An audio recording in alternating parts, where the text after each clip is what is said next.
C'était donc Too Many Christmas Trees que vous venez de voir. J'ai avec moi les deux personnes qui ont écrit ce livre que vous pouvez gagner, je vous rappelle, en tapant le 3615 FR3 code CEE, chapeau melon, bottes de cuir, là vous le voyez. Alors les deux personnes, vous ne voyez pas très bien leur nom avec la lumière, c'est Alain Carazé, bonjour. Bonjour. Et Jean-Luc Puteaux. Vous êtes vraiment donc des farouches, des férus de ce genre de série. Hein. Des fans, des dingues de séries télé, des malades, enfin bon, et puis du fantastique aussi, de la science-fiction, du cinéma, enfin on a pas mal de cordes à notre arc. Jean-Luc, qu'est-ce qui vous a branché? Pourquoi est-ce que vous aimez ces séries? Je crois que c'est depuis le début de l'enfance, j'ai flashé complètement sur Chapeau melon et bottes de cuir, The Avengers, pour son style, qui était complètement différent des autres séries qui passaient à l'époque. C'est-à-dire son style. Est-ce que cet épisode-là qu'on vient de voir, par exemple, Trop d'arbres de Noël, c'est un épisode typique du point de vue de son style? Complètement, c'est complètement dans le feeling Avengers qui était bien orienté sur le fantastique, l'insolite, voire la science-fiction. Ce qu'on vient de voir dans Too Many Christmas Trees, c'est très proche de maintenant des aventures de Freddy Krueger, c'est-à-dire les Griffes de la nuit, le héros qui tue dans les rêves. Bon, c'est ce qu'on tente de faire contre Steed dans cet épisode. On est en plein climat d'épouvante, il y a un médium, un château sinistre. C'est pas très typique, justement, j'ai trouvé, parce que c'est la première fois qu'on ait affaire à quelque chose qui est en fait, qui n'est pas explicable scientifiquement. C'est rare qu'il développe un peu ce côté voyant. Tout à fait, mais ça c'est au début de cette série noir et blanc, et en couleur, et à la demande des spectateurs pour la saison suivante, ça va complètement s'orienter vers le style science-fiction fantastique, parce que les gens accrochaient, il y avait un univers jamais vu, c'était très vivant, et on voulait un peu laisser tomber de côté les histoires traditionnelles, policier-espionnage, et quitter le monde du rationnel. Alors dans cette saison noir et blanc que Continental diffuse, on a préféré mettre 2, 3, 4 épisodes flirtant avec le genre. C'est-à-dire lesquels? Il y a les cybernautes. Oui, les cybernautes. Ah oui, qu'on a vu. Ouais. Il y a Man-Eater of Surigrind avec cette plante carnivore qui est très proche des exploits du docteur Quatermass, pour ceux qui connaissent. C'est vraiment la petite boutique des horreurs, c'est tout à fait ça. Non, c'est certain que Chapeau melon et bottes de cuir n'est pas une série de science-fiction dans le sens où il n'y a pas de vaisseaux spatiaux, c'est pas non plus une série fantastique dans le sens où il n'y a pas, sauf peut-être un peu dans cet épisode-là, de monstres globuleux qui arrivent sur la scène. Mais déjà, on sent bien que la volonté du producteur, c'était de s'éloigner complètement de l'aspect série policière, agents secrets luttant contre de méchants espions ou de méchants Russes. C'est pas comme ça au début. Vous pouvez nous parler un tout petit peu de l'évolution de la série qui a commencé en 61? Tout à fait. Ça a commencé en 61. C'était quoi? Et au début, c'était vraiment des histoires d'espions. C'était vraiment un docteur qui venait de perdre sa fiancée tuée par de méchants bandits. Et survient hors de l'ombre John Steed qui dit « T'inquiète pas, Coco, on va la sauver, on va peut-être pas la sauver, mais en tout cas, on va te venger. » D'où le titre de la série, The Avengers, les Vengeurs. Ah, ça je ne savais pas. Les Vengeurs, parce que justement, ces deux personnages ensemble allaient venger la mort de la fiancée du Dr. Kill. Et le reste des histoires étaient d'agréables petites historiettes sur vraiment des histoires d'espionnage, bon, assez classiques finalement. Il faut préciser que les méchants de l'époque étaient des contrebandiers, des gangsters. Bon, c'était vraiment la pègre. On n'en était pas aux vilains ultra sophistiqués, dignes des James Bond. Donc, effectivement, les vilains de Diabolical Masterminds, comme les appellent, ces maîtres penseurs un peu diaboliques, comme disait Madame Pell, c'est venu à partir de quand? Est-ce qu'il y a eu un changement abrupt ou est-ce que tout d'un coup, à partir des premiers épisodes, on a commencé à changer un peu le style? L'évolution s'est faite assez lente. Mais déjà, avec la série Honor Blackman, il y a un épisode qui s'appelait The Grandeur That Was Rome, où on voyait un méchant qui voulait répandre la peste bubonique sur le monde entier. Ça, c'est digne des envies de Blofeld. Dans les épisodes en direct. Oui, bien sûr. C'est digne des projets de Blofeld dans les James Bond. On croirait un épisode avec le Spectre. Déjà, ça s'amorçait, il y avait des vilains qui étaient autres que les vulgaires gangsters. Et au fur et à mesure que la série avançait, là, bon, les méchants sont devenus carrément charismatiques même. Il y a eu une réaction de la part du public à partir du moment où la série est passée en direct, et ça Laurence Bourg nous l'a bien expliqué la semaine dernière, et où elle est devenue filmée comme un long métrage, avec caméra, etc., plusieurs scènes, des plans extérieurs, etc. Là, vraiment, il y a eu une réaction du public comme quoi là, on pouvait se permettre, ce qu'on ne pouvait pas se permettre de faire en direct, à savoir d'ajouter une touche un petit peu plus extraordinaire dans tout ça. Mais c'était quand même assez diffus.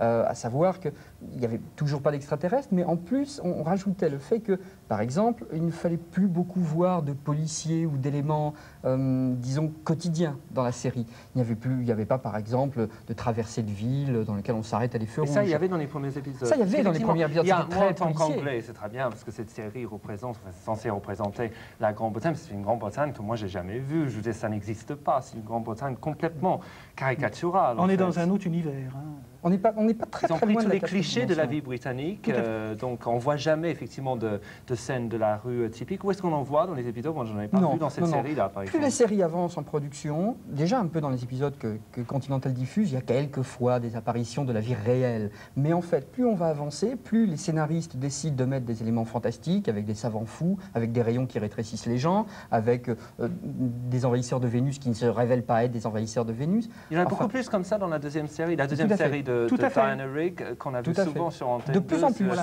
de plus en plus. Par exemple, il y a un épisode qui s'appelle From Venus with Love, donc ça parle des extraterrestres. Des extraterrestres. Mais c'est une voiture en réalité. Et en fait, c'est une voiture, il y a toujours un élément rationnel.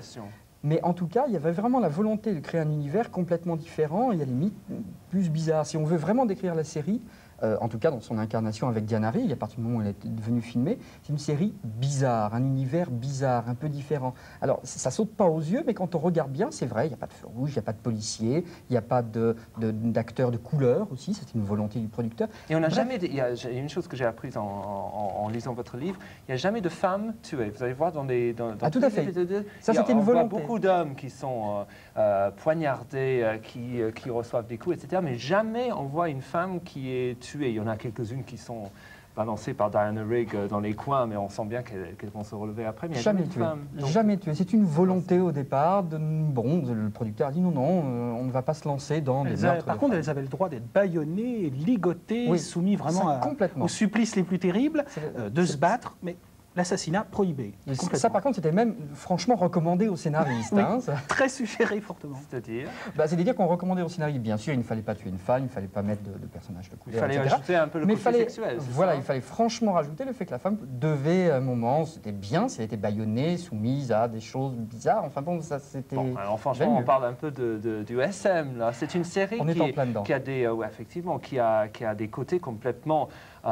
sadomasochistes. C'est un côté que je ne voyais pas du tout quand j'avais 8-9 ans. Je regardais ça, je trouvais ça très bien. Mais maintenant que je regarde une deuxième fois, moi, on a parlé un tout petit peu avec Laurence Bourne. Alors, vous, en tant que Français, ça vous fait la même chose? Ou est-ce que c'est un phénomène complètement anglais de voir cet univers on pourrait penser qu'on a l'esprit mal tourné en pensant ça. Et en fait, quand on a fait notre livre et qu'on a demandé à Brian Clements, qui est le producteur, un petit peu le grand organisateur de la série, qu'est-ce qu'il pensait de ça? Il nous a dit très clairement, ben voilà, c'était voulu depuis le départ. Voulu? Mais c'était voulu depuis le départ en tant que producteur. Il nous a dit clairement que bon, si on regarde la série sous son premier niveau, c'est une agréable distraction avec de très bons acteurs et des scénarios gentils. Mais si on a, et c'est lui qui parle, c'est pas moi, si on a l'esprit mal tourné, on voit dans Chaperon et bottes de cuir beaucoup de déviations, beaucoup de choses très, très bizarres. Si on a l'esprit mal tourné, ça ne veut pas dire qu'il les a mis exprès. Ça veut dire que lui a insisté. Je vais vous donner un exemple concret. Je pense que c'est par un exemple concret qu'on peut avoir.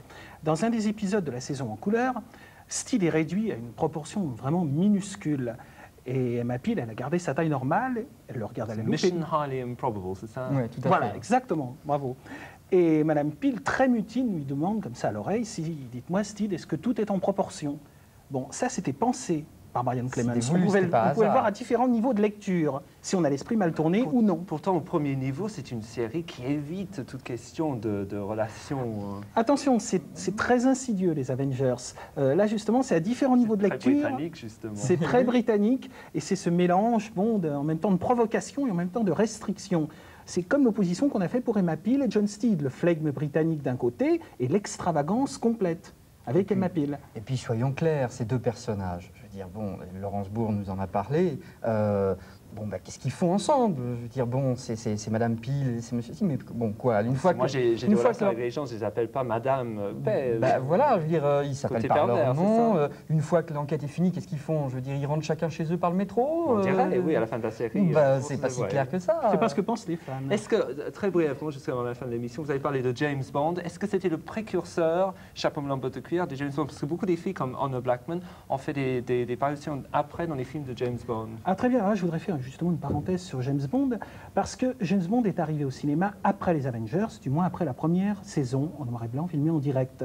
Mais James Bond s'est servi de chapeau et bottes de cuir comme un vivier. Il a pris pratiquement toutes les stars, et toutes les stars de chapeau et bottes de cuir. aussi, hein. Oui, Diana Diana Rigg, Rigg pour aussi. Au service secret de Sa Majesté, joue la femme de James Bond. Tracy. Seul qui se marie avec James Voilà. Bond. Patrick Macnee joue dans Dangereusement Vôtre, un James Bond très très moyen où il assiste Roger Moore, il est pratiquement son servant. Honor Blackman a joué dans Goldfinger. Joanna Lumley des New Avengers apparaît même dans Au service secret de Sa Majesté. Il n'y a que Linda Thorson qui, bizarrement, a été exclue de cette série des James Bond. Peut-être justement, elle attend son rôle. Donc, je vous remercie beaucoup. On vous retrouvera demain, Alain Carazé et Jean-Luc Puteaux. Demain, où on verra un nouvel épisode de Chapeau melon bottes de cuir. C'est un épisode qui s'appellera The 13th Hole, le 13e trou. Il s'agit d'une intrigue autour du jeu du golf, in which Steed finds a bogey. Vous ne savez pas ce que c'est qu'un bogey? Eh bien, vous allez le découvrir demain. C'est un terme technique dans le golf. And Emma gets the birdie. Pareil pour demain, vous découvrez la signification de ce terme. Donc, on va regarder cet épisode demain. Et d'ici là, passez une très bonne journée. À demain.